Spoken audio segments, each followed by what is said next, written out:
Le contexte est un juste équilibre entre le surindustriel qui a des coûts élevés et des risques de surendettement, et le fait de sous-investir et d'être mené aux 80 et d'avoir du coup une irrégularité dans la production et une perte de clientèle et donc in fine un modèle économique qui ne fonctionne pas.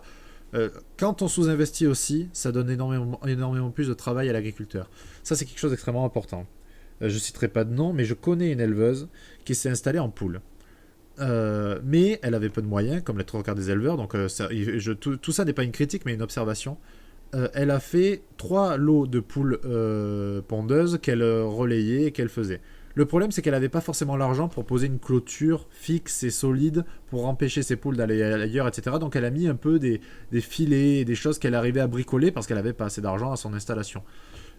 Elle passait une énorme partie de ses journées à aller chercher les poules qui sont allées dans un lot à un autre, ne respectant évidemment pas les normes sanitaires, donc heureusement que les gens du sanitaire s'en sont pas aperçus.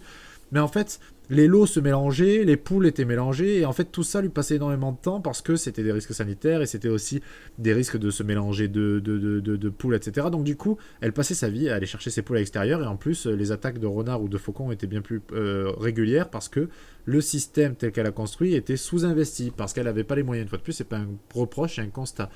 Euh, Elle passait vraiment, littéralement, un quart de ses journées à courir après ses poules. Alors qu'on est d'accord pour dire qu'elle aurait mieux fait... Enfin, elle aurait mieux utilisé son temps. Après, est-ce qu'elle aurait mieux fait de faire moins de poules, mais de faire du vrai grillage pour sécuriser un peu le peu de poules qu'elle avait et pas passer son temps? Ça, c'est un autre débat.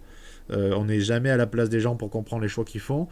C'est pour ça que je fais ce contenu-là aussi. C'est parce que je vais faire des choix et je veux que les gens les comprennent et qu'ils puissent ensuite, qu'on puisse ensemble tirer des conclusions sur est-ce que c'était bien, est-ce que c'était pas bien, et pas faire des discussions hâtives de genre ah ouais non mais moi j'ai parlé avec lui et je sais pourquoi il a mal fait. Non, parce que t'étais pas avec lui le jour où il a pris les décisions.